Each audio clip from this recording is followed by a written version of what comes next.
ஒரு வெள்ளிக்கிழமை சாயங்காலம் ஆபீஸ்ல திடீர்னு ஒரு பெரிய பிரச்சனை வெடிக்குது. ஆமா, அந்த நேரம் பார்த்து தான் கரெக்டா பிரச்சனை வரும். கரெக்ட். அப்போ உங்க மேல ஒரு தப்பான குற்றச்சாட்டு வைக்கப்படுதுன்னு வச்சுக்கோங்க. நீங்க செம கோவத்துல ரத்த கொதிப்போட ஒரு கடுமையான இமெயில டைப் பண்ணி சென்ட் பட்டனை அழுத்திடுறீங்க. அப்புறம் அந்த வீக்கெண்ட் முழுசும் அதே டென்ஷன்ல தான் போகும் இல்லையா? கண்டிப்பா. அப்புறம் திங்கக்கிழமை காலையில ஆபீஸ் போனதும் தான் முழு விவரமும் தெரியுது. அந்த பிரச்சனைக்கும் நீங்க திட்டின அந்த நபருக்கும் எந்த சம்பந்தமும் இல்லைன்னு. அப்போ உங்களுக்கு எப்படி இருக்கும்? அடடா, எவ்ளோ பெரிய முட்டாள்தனத்தை பண்ணிட்டோன்னு தோணும். ஆமா, நிச்சயமா தோணும்.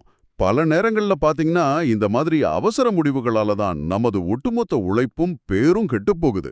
இந்த நவீன கால கார்ப்பரேட் சிக்கலுக்கு 1000 வருஷங்களுக்கு முன்னாடி எழுதப்பட்ட சில தமிழ் பாடல்கள் எப்படி ஒரு துல்லியமான தீர்வா இருக்கு அப்படிங்கறத பத்தி தான் இன்னைக்கு நம்மளோட இந்த ஆழமான தேடல்ல விவாதிக்க போறோம். உங்க எல்லாரையும் இந்த ஸ்பெஷல் செஷனுக்கு வரவேற்கிறேன். வணக்கம்.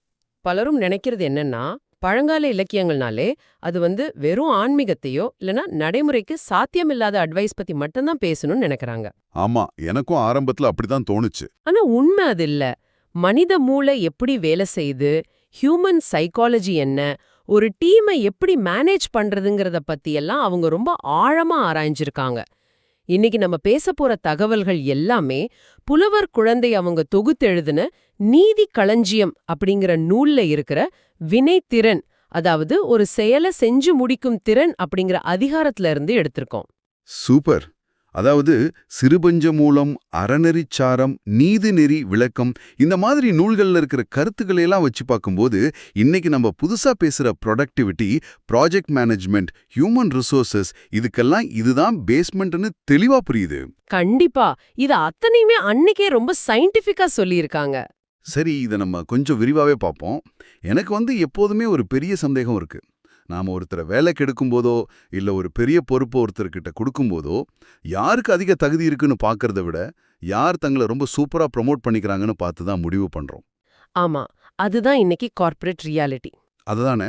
இப்ப பாத்தீங்கன்னா லிங்க்டின்ல தற்பெருமை பேசுறவங்களுக்கு இருக்கிற டிமாண்டு அமைதியா வேலை செய்யறவங்களுக்கு கிடைக்கிறது இல்ல. ஏன் இப்படி ஒரு முரண்பாடு இருக்கு? இந்த கேள்விக்கான விடையை தேடும்போது தான் பழங்கால பாடல்கள்ல இருக்கிற இயற்கை சார்ந்த ஒப்பீடுகள் என்னை ரொம்பவே ஆச்சரியப்படுத்துச்சு. அந்த தூக்கணாங்குருவி கூடு பத்தி சொல்றீங்களா? கரெக்ட். அந்த தூக்குநாங்குருவியோட கூட்டையே கொஞ்சம் கற்பனை செஞ்சு பாருங்களேன். எந்த மனுஷனாலும் அத்தனை நேர்த்தியா பொருட்களை வச்சு அப்படி ஒரு கூட்டை பின்னவே முடியாது. அதே மாதிரி சிலந்தி பின்ற அந்த வலைக்கட்டமைப்பு, தேனீக்கள் உருவாக்குற அந்த தேன் கூடு, இது எல்லாமே மிகச்சிறந்த இன்ஜினியரிங் அற்புதங்கள். ஆனா இயற்கையில எந்த சிலந்தியும் தன்னோட வலைய பின்னிட்டு லிங்க்டின்ல தற்பெருமை பேசுறது இல்ல. ரொம்ப அருமையான ஒரு கம்பேரிசன் இது. நீங்க சொன்ன அந்த லிங்க்டின் தற்பெருமை மனநிலைக்கும் இந்த இயற்கையோட அமைதிக்கும் ஒரு பெரிய சைக்கலாஜிக்கல் லிங்க் இருக்கு.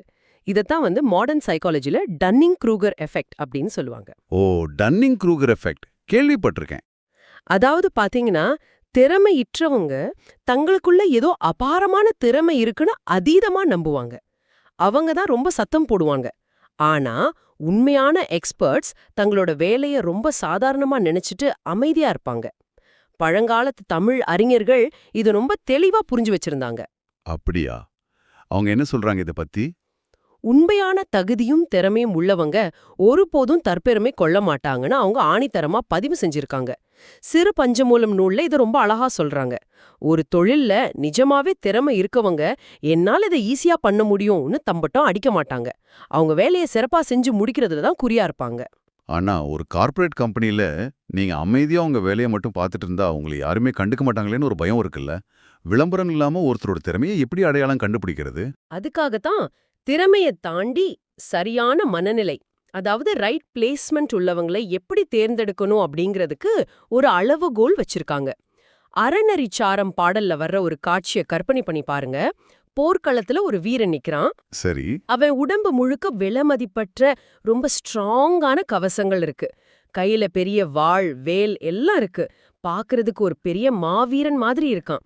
ஆனா எதிரி படைய பார்த்த உடனே அவனுக்கு கை கால் நடுங்கி உசிர காப்பாத்திக்க பயந்து ஓடுறான். ஆச்சச்சோ. அப்புறம் அந்த கவசங்கள் எல்லாம் இருந்து என்ன பிரயோஜனம்? அதுதான், அந்த பெரிய கவசங்களால அவனுக்கு எந்த பயனும் இல்ல.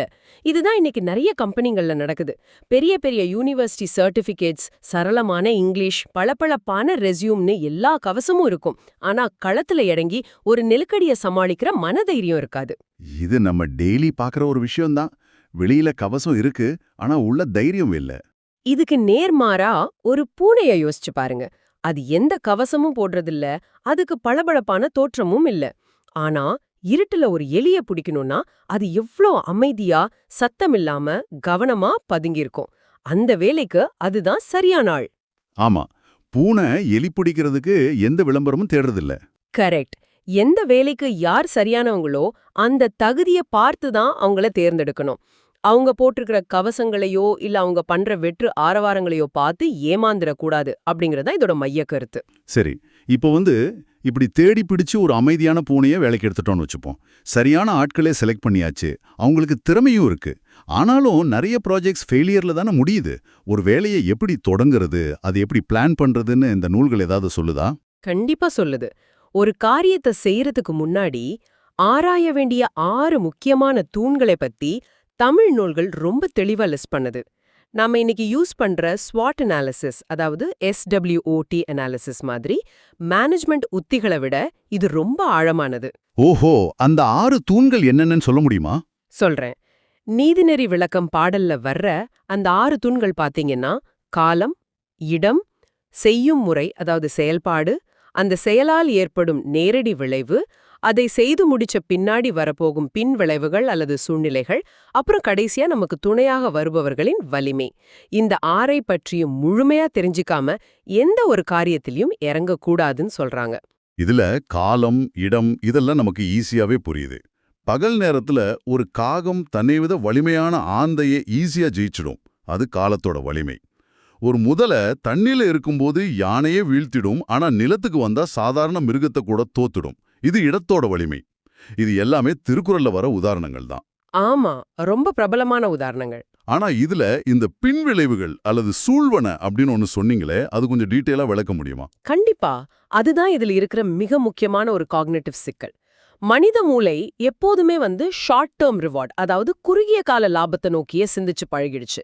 இப்போ ஒரு புது சாஃப்ட்வேரை கம்பெனில இன்ட்ரோடியூஸ் பண்றோம்னு வைங்க. சரி. இதனால அடுத்த மாசம் நமக்கு எவ்ளோ லாபம் வரும் அப்படிங்கிற நேரடி விளைவை மட்டும்தான் பலரும் கணக்கு போடுவாங்க. ஆனா அந்த சாஃப்ட்வேரை யூஸ் பண்ண தெரியாம கஸ்டமர் சப்போர்ட்டுக்கு வர கால்ஸ் அதிகரிக்குமா, நம்ம எம்ப்ளாயீஸ் இதனால மன உளைச்சலுக்கு ஆவாங்களா? ஆமா, இதெல்லாம் செகண்ட் ஆர்டர் கான்சிக்வென்சஸ் இல்லையா? கரெக்ட். இந்த செகண்ட் ஆர்டர் கான்சிக்வென்சஸை யோசிக்க தவறிக்கிறாங்க. இதத்தான் சூழ்வன அப்படின்னு பழங்கால புலவர்கள் குறிப்பிடுறாங்க. ஒரு செயலை தொடங்குறதுக்கு முன்னாடி அதோட நேரடி லாபத்தை மட்டும் பார்க்காம அதை சுற்றி நடக்க போகும் சங்கிலி தொடர் விளைவுகளையும் கணிக்கிறது தான் உண்மையான திட்டமிடல். இது கேட்கறதுக்கு ரொம்ப சரியா படுது. ஆனா இப்படி எல்லாத்தையும் பெர்ஃபெக்ட்டா பிளான் பண்ண பிறகும் செயல்ல இறங்கணும்னா நிறைய தடைகள் வருதே. அப்போ நமக்கு என்ன மாதிரியான மைண்ட் செட் இருக்கணும்னு படிக்கும்போது எனக்கு ஒரு பெரிய சந்தேகம் வந்துச்சு. என்ன சந்தேகம்? ஒரு காரியத்தை எடுத்துட்டு அதுல இறங்கிட்டவங்க அவங்க உடம்புக்கு வர்ற வலிய பொருட்படுத்தக்கூடாது, பசி பார்க்கக்கூடாது, தூக்கத்தை தியாகம் செய்யணும், முக்கியமா மத்தவங்க அவமானப்படுத்தினா கூட அதை காதுல வாங்கிக்க கூடாதுன்னு அந்த பாடல்கள்ல சொல்லுது. கொஞ்சம் பொறுங்க, இது இன்னைக்கு நம்ம கடுமையா விமர்சிக்கிற டாக்ஸிக் ஹசில் கல்ச்சர், அதாவது தங்களை தானே வருத்திக்கிறத ஆதரிக்கிற மாதிரியே இல்லையா? நல்ல கேள்வி. ஒரு இலக்குக்காக தூக்கத்தை கெடுத்துட்டு சாப்பாட்டை தவிர்க்கிறது எப்படி ஒரு நல்ல மேனேஜ்மெண்ட் ஸ்ட்ராட்டஜியா இருக்க முடியும்? நீங்க கேக்குறது மிக முக்கியமான கேள்வி. மேலோட்டமா பாக்கும்போது இது உங்களை நீங்களே கஷ்டப்படுத்திக்க சொல்லுதுன்னு தோணும். ஆனா சைக்காலஜிக்கலா பாத்தீங்கன்னா இது ஹசில் கல்ச்சரை பத்தி பேசல. மாறாக இது ஃப்ளோ ஸ்டேட்னு சொல்லப்படுற ஒரு அதீத கவனக்குவிப்பை பத்தி பேசுது. ஃப்ளோ ஸ்டேட், அதாவது முழுமையா ஒன்றி போறதா? ஆமா, ஒரு ஆர்டிஸ்ட் பெயிண்ட் பண்ணும்போதோ இல்ல ஒரு புரோகிராமர் ஒரு சிக்கலான கோட் எழுதும்போதும் அவங்க அந்த வேலையோட ஒன்றிடுறாங்க. அவங்களுக்கு பசிக்கிறது இல்ல, டைம் போறதே தெரியறதில்ல. அதான் அவங்க தங்களை கட்டாயப்படுத்தி வருத்திக்கிறது கிடையாது. அந்த இலக்கன் மேல இருக்கிற ஒரு அதீத ஈடுபாட்டால வர்ற தன்னிச்சையான நிலை. இது ஃப்ளோ ஸ்டேட்டை நோக்கிய பயணம், பர்ன் அவுட்டை நோக்கிய பயணம் அல்ல. ஓஹோ, இப்போ புரியுது. வேலையின் மேல இருக்கிற தீவிரமான ஈடுபாட்டால உடல் உபாதைகள்லாம் ஆட்டோமேட்டிக்கா பின்னுக்கு தள்ளப்படுதுன்னு சொல்றீங்க. அப்படியானால் அந்த அவமானங்களை பொருட்படுத்தக்கூடாதுன்னு சொல்றாங்களே, அதோட பின்னணி என்ன? அது முழுமையா ஈகோ மேனேஜ்மெண்ட் பத்திய விஷயம். நாம ஒரு பெரிய இலக்க நோக்கி ஓடிட்டு இருக்கோம். அப்போ வழியில யாரோ ஒருத்தர் நம்மள விமர்சிக்கிறார் இல்ல அவமானப்படுத்துறாருன்னு வச்சுப்போம். உடனே நாம என்ன பண்ணுவோம்? உடனே வேலையை நிப்பாட்டிட்டு அவங்கிட்ட சண்டை போட போயிடுவோம். கரெக்ட். ஏன்னா நம்ம ஈகோ அங்க குறுக்கே வந்துடுது. நம்ம ஒட்டுமொத்த எனர்ஜியும் அந்த ஒரு நபருக்கு பதிலடி கொடுக்கறதுலயே வீணாயிடுது. ஆனா உண்மையான சாதனையாளர்கள் தங்களோட ஈகோவை தங்களோட இலக்கு கூட இணைச்சிடுவாங்க. தங்களை சுற்றி நடக்கிற சிறு சிறு அவமானங்களை ஒரு பொருட்டாவே மதிக்க மாட்டாங்க. சூப்பர். அவங்களோட கண் எப்பொழுதுமே அந்த இறுதி வெற்றியின் மேல மட்டும்தான் பதிஞ்சிருக்கும். நம்ம எனர்ஜியை எங்க செலவு பண்ணணும் அப்படிங்கிற விழிப்புணர்வு தான் அது. ஆமா, எனர்ஜியை தப்பான இடத்துல செலவு பண்றத பத்தி பேசும்போது நான் ஸ்டார்டிங்ல சொன்ன அந்த கோபமான இமெயில் உதாரணம் தான் எனக்கு ஞாபகம் வருது. உணர்ச்சி வசப்பட்டு அவசரமா முடிவெடுக்கிற மனிதர்களோட இயல்பை விளக்க ஒரு சுவாரஸ்யமான பழங்கால கதை ஒன்று இருக்கு இல்லையா? அந்த பார்ப்பன பெண்ணும் கீரியும் சம்பந்தப்பட்ட கதை. ஆமா ஆமா, அது ஒரு அருமையான சைக்கலாஜிக்கல் பாடம். ஒரு பொண்ணு தான் ரொம்ப ஆசையா வளர்த்த கீரிய தொட்டில்ல தூங்குற தன் குழந்தைக்கு காவலா வச்சுட்டு தண்ணி எடுக்க வெளியே போறாங்க. சரி, அப்புறம் என்னாச்சு? அப்போ அங்க ஒரு கொடிய பாம்பு வருது. அந்த கீரி பாம்போட சண்டை போட்டு அத கொன்னு குழந்தைய காப்பாத்துது. தன் எஜமானிக்கு இந்த நல்ல விஷயத்த சொல்லணும்னு வாயில ரத்தக்கரையோட ஓடி போய் அவளை பாக்குது அந்த கீரி. ஆனா அந்த பொண்ணு என்ன பண்ணா?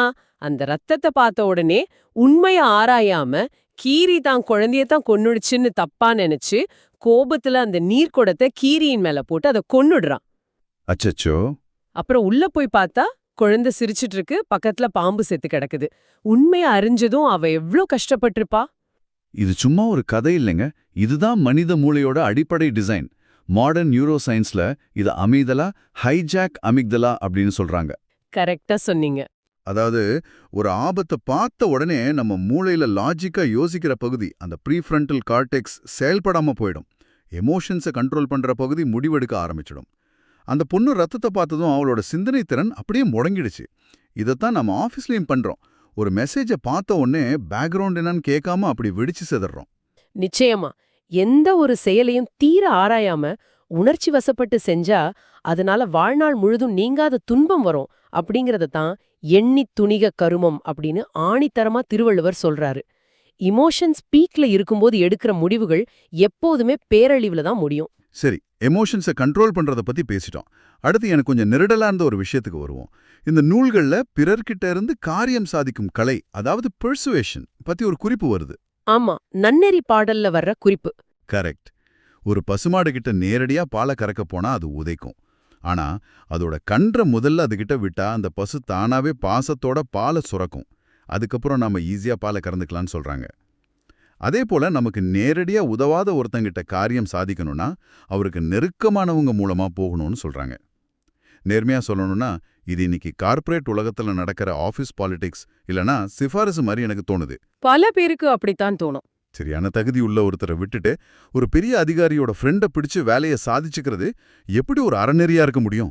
இது தகுதி அடிப்படையிலான வளர்ச்சிக்கு நேரெதிரானது இல்லையா? நீங்க சொல்றது 100% உண்மை. மேலோட்டமா பார்த்தா இது ஒரு தரமற்ற அரசியலாகவோ அல்லது சிபாரிசு முறையை ஆதரிக்கிற மாதிரியோ தான் தோணும். ஆனா நாம இத ஒரு அரசியல் கோணத்துல பார்க்க கூடாது. பிஹேவியரல் சைக்காலஜி, அதாவது மனித நடத்தையின் உளவியல் அப்படிங்கிற கோணத்துல பார்க்கணும். எப்படி சொல்றீங்க? மனிதர்கள் லாஜிக்கலான மிஷின்ஸ் கிடையாது. அவங்க உணர்ச்சிகளால, உறவுகளால பின்னப்பட்டவங்க. நீங்க ஒருத்தரை நேரா போய் அப்ரோச் பண்ணும்போது அவரோட மூளை இயல்பாகவே ஒரு டிஃபென்சிவ் மோடுக்கு, அதாவது தற்காப்பு நிலைக்கு போயிடும். அது உங்களை ரிஜெக்ட் பண்ணவே நினைக்கும். ஆனா அவருக்கு பரிச்சயமான, அவர் நம்பக்கூடிய ஒரு நபர் மூலமா ஒரு விஷயத்தை கொண்டு போகும்போது அந்த டிஃபென்சிவ் மோடு பிரேக் ஆகுது. ஓ, ஆக இது யாரை வச்சு காரியம் சாதிக்கிறோம் அப்படிங்கறத பொறுத்து மாறுபடுதா? எக்ஸாக்ட்லி. இத நாம எந்த நோக்கத்துக்காக யூஸ் பண்றோம் அப்படிங்கிறது தான் இங்க முக்கியம். ஒரு தகுதியற்ற நபர் தனக்கு வேண்டியவங்க மூலமா குறுக்கு வழியில ஒரு பதவியை பிடிக்கிறது சிபாரசு, அது தப்பு. ஆனா கம்பெனிக்கு மிக முக்கியமான ஒரு நல்ல ப்ராஜெக்ட கொஞ்சம் வீம்பு பிடிக்கிற ஒரு அதிகாரி கிட்ட அப்ரூவல் வாங்கணும்னு வைங்க, அப்போ அவரோட நல்ல ரிலேஷன்ஷிப்ல இருக்கிற ஒரு மேனேஜர் மூலமா அதை சப்மிட் பண்றது சாதுரியம். இதைத்தான் ஸ்ட்ராட்டஜிக் அலைன்மெண்ட்னு சொல்றோம். சூப்பரா சொன்னீங்க. இது மனிதர்கள் எப்படி இயங்குறாங்க அப்படிங்கறத பத்தின ஒரு யதார்த்தமான புரிதல் தானே தவிர குறுக்கு வழிய ஆதரிக்கிற தத்துவம் கிடையாதுன்னு அந்த நூல்கள்லயே நடுநிலையா சொல்லிருக்காங்க. ரொம்ப தெளிவா புரியுது. இப்போ மனிதர்கள் எப்படி இயங்குறாங்கன்னு புரிஞ்சுக்கிறத பத்தி பேசும்போது நம்ம பார்வையில இருக்கிற மிகப்பெரிய குறைபாட்டை உடைக்கிற ஒரு அருமையான ஒப்பீடு ஞாபகம் வருது. அது உருவத்தை வச்சு எடை போடுறது, அதாவது அன்கான்ஷியஸ் பயாஸ். ஆமா, அது ரொம்ப காமனான தப்பு. ஒரு ஆபீஸ்ல மீட்டிங் நடக்குதுன்னு வைங்க. நல்ல உயரம், மிடுக்கான ட்ரெஸ்ஸு, கம்பீரமான வாய்ஸு, அப்படியே ஒருத்தரை பார்த்த உடனே இவர்தான் பெஸ்ட் லீடர்னு நம்ம மூளை ஒரு முடிவுக்கு வந்துடுது. ஆனா அமைதியா ஒரு ஓரத்துல உட்கார்ந்துட்டு இருக்கிற ஒரு டெவலப்பரையோ இல்ல அக்கௌண்டன்ட்டையோ நம்ம பெருசா மதிக்கிறதே இல்ல. இதத்தான் வெற்றி வேர்க்கை நூல்ல ரொம்ப அழகா பெரியோரெல்லாம் பெரியோருமல்லர், சிறியோரெல்லாம் சிறியோருமல்லர் அப்படின்னு குறிப்பிடுறாங்க. மனித மூளைக்கு எல்லாத்தையும் ஈஸியா புரிஞ்சுக்க சில ஷார்ட்கட்ஸ் தேவைப்படுது.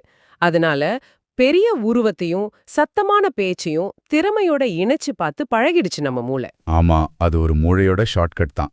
ஆனா திருக்குறள்ல வர்ற ஒரு பிரம்மாண்டமான திருவிழா தேரை கற்பனை செஞ்சு பாருங்க. பல டன் எடை இருக்கிற அந்த தேர் ஓடுறதுக்கு எந்த உறுப்பு காரணமா இருக்கு? சக்கரத்தோட நடுவுல இருக்கிற ஒரு சின்ன அச்சாணி தான், அதாவது லிஞ்ச் பின். அந்த அச்சாணி இல்லைன்னா எவ்வளவு பெரிய தேரா இருந்தாலும் அது ஒரு அடி கூட நகர முடியாது. அது போலதான் ஒவ்வொரு கம்பெனிலையும். இது செம கம்பேரிசன். இதை தொடர்ந்து கேட்டுட்டு இருக்கிற உங்களுக்கு நான் சொல்ல விரும்புறது இதுதான். உங்க ஆபீஸ்ல அந்த அச்சாணி யாருன்னு கொஞ்சம் யோசிச்சு பாருங்க. மீட்டிங்ல அதிகமா பேசுற நபரா அவர் கண்டிப்பா இருக்க மாட்டாரு. ஆனா அந்த நபர் ஒரு நாள் லீவ் போட்டா ஒட்டுமொத்த கம்பெனியோட வேலையும் அப்படியே ஸ்டாப் ஆயிடும். ஆமா, கண்டிப்பா. அவர் ஒரு சர்வர் அட்மினா இருக்கலாம், இல்ல ரொம்ப சாதாரணமா தோற்றமளிக்கிற ஒரு ஆபரேஷன்ஸ் மேனேஜரா கூட இருக்கலாம். அவங்கள உருவத்தை வச்சோ அவங்களோட அமைதியான குணத்தை வச்சோ எடை போட்டா மிகப்பெரிய லாஸ் அந்த கம்பெனிக்கு தான். 100க்கு 100 உண்மை. இதுவரைக்கும் நாம பார்த்த அத்தனை விஷயங்களையும் ஒட்டுமொத்தமா சேர்த்து ஒரு வேலையை செஞ்சு முடிக்கிறதுக்கான ஃபைனல் ரூல்ஸா ஒரு 4 விஷயங்களை நம்ம முன்னோர்கள், அதாவது ஆத்திச்சூடி, கொன்றைவேந்தன், உலக நீதி மாதிரி நூல்கள்ல தொகுத்து வச்சிருக்காங்க. இது ஒரு தனி மனிதனோட ப்ரொடக்டிவிட்டிக்கான அடித்தளம்னே சொல்லலாம். அந்த 4 ரூல்ஸ் என்னன்னு சொல்லுங்களேன். ஓகே. 1. எந்த ஒரு காரியத்தை செஞ்சாலும் அதை முழுமையான ஈடுபாட்டோட கச்சிதமா செய்யணும். அறக்குறையா எதையும் செய்யக்கூடாது. இதை டீப் ஒர்க்னு சொல்லலாம். 2. ஒரு செயல்ல இறங்குறதுக்கு முன்னாடி 100 முறை அதோட விளைவுகளை ஆராயணும். இது ரிஸ்க் அசஸ்மெண்ட். ஓகே. 3. 3. இது ரொம்ப சின்ன சாதாரண வேலை தானே அப்படின்னு அலட்சியமா இருக்கக்கூடாது.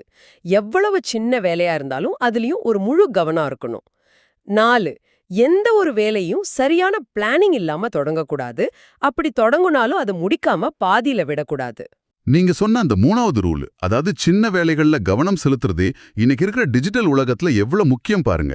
ஒரு பெரிய பல கோடி ரூபாய் கான்ட்ராக்ட்ல ஒரு சின்ன டைப்பிங் மிஸ்டேக் இல்ல இமெயில் ஐடியில பண்ற ஒரு சின்ன தப்பு ஒட்டுமொத்த ப்ராஜெக்டே நாசமாக்கிடும். இது பழங்கால பாடலா இருந்தாலும் இன்னைக்கு இருக்கிற மைக்ரோ மேனேஜ்மெண்ட் சிக்கல்களுக்கு ரொம்ப சரியான விடையா இருக்கு. கண்டிப்பா. எந்த காலத்துக்கும் பொருந்துற உண்மைகள் இதெல்லாம். இந்த விரிவான உரையாடலோட முடிவுல நான் உணர்றது என்னன்னா, இன்னைக்கு நாம விவாதிச்ச அந்த தகுதியை அடையாளம் காண்றது, பின்விளைவுகளை திட்டமிடுறது, எதற்கும் கலங்காத டெடிகேஷன், மூளையோட எமோஷனல் போராட்டத்தை கட்டுப்படுத்துறது, அப்புறம் மனிதர்களை புரிஞ்சுக்கிட்டு காரியம் சாதிக்கிறது, இதெல்லாமே ஏதோ லைப்ரரி இருட்டறையில தூங்குற பழங்கால பாடல்கள் கிடையாது. நிச்சயமா கிடையாது. இவை உங்களுக்கான, இதை தொடர்ந்து கேட்டுட்டு இருக்கிற உங்களுக்கான மிகச்சிறந்த வாழ்வியல் மற்றும் பிசினஸ் கையேடுன்னு சொல்லலாம். ஒரு ஆண்டர்பிரனூரியல் பிளேபுக். 1000 வருஷங்களுக்கு முன்னாடியே மனுஷங்க எவ்வளவு தெளிவா சிந்திச்சிருக்காங்கங்கிறது உண்மையாவே பெரிய வியப்பை தருது. உங்களோட வியப்பு ரொம்ப நியாயமானதுதான். ஆனா இது நம்மள கட்டாயம் சிந்திக்க வைக்க வேண்டிய ஒரு முக்கியமான கேள்வியையும் எழுப்புது. என்ன கேள்வி அது? 1000 வருஷங்களுக்கு முன்னாடியே நம்ம முன்னோர்கள் ப்ரொடக்டிவிட்டி, ஃப்ளோ ஸ்டேட், அப்புறம் ஹியூமன் சைக்காலஜி பத்தி இவ்ளோ ஆழமாகவும் நுட்பமாகவும் புரிஞ்சு வச்சிருந்தாங்கன்னா இன்னைக்கு நாம ஏன் இத்தனை குழப்பங்கள்ல சிக்கி தவிக்கிறோம்? ஆமா, அது ஒரு நல்ல கேள்விதான். இன்னைக்கு நாம ஹசல் கல்ச்சர் அப்படிங்கிற பேர்ல இரவும் பகலும் தூங்காம ஓடிக்கிட்டோம், எதையோ சாதிக்க போறோம்னு மன அழுத்தத்துல சிக்கி தவிச்சுக்கிட்டும் இருக்குமே. இதுக்கு என்ன காரணம்? நம்மளோட சிந்தனை திறன் குறைஞ்சிடுச்சா, இல்ல டெக்னாலஜியோட அதீத வளர்ச்சிய குறை சொல்றோமா? ரெண்டும் தானே தோணுது. உண்மையில பாத்தீங்கன்னா இது டெக்னாலஜியோட சிக்கல் இல்லைங்க. அடிப்படை மனித இயல்ப நம்ம முன்னோர்கள் புரிஞ்சுக்கிட்ட அந்த ஆழமான உண்மைகளை நாம மறந்துட்டோட விளைவுதான் இது. புதுசா ப்ரொடக்டிவிட்டி ஆப்ஸை தேடி அலையறத நிறுத்திட்டு நம்ம கிட்ட ஏற்கனவே இருக்கிற ஆனா நாம தொலைச்சிட்ட அந்த பழைய மனித செயல்பாட்டு விதிகளை, அதாவது நம்மளோட ஒரிஜினல் ஹியூமன் ஆப்ரேட்டிங் சிஸ்டமை மறுபடியும் திரும்பி பார்க்க வேண்டிய நேரம் இதுதானோ? இதை சற்று ஆழமா சிந்திச்சு பாருங்க.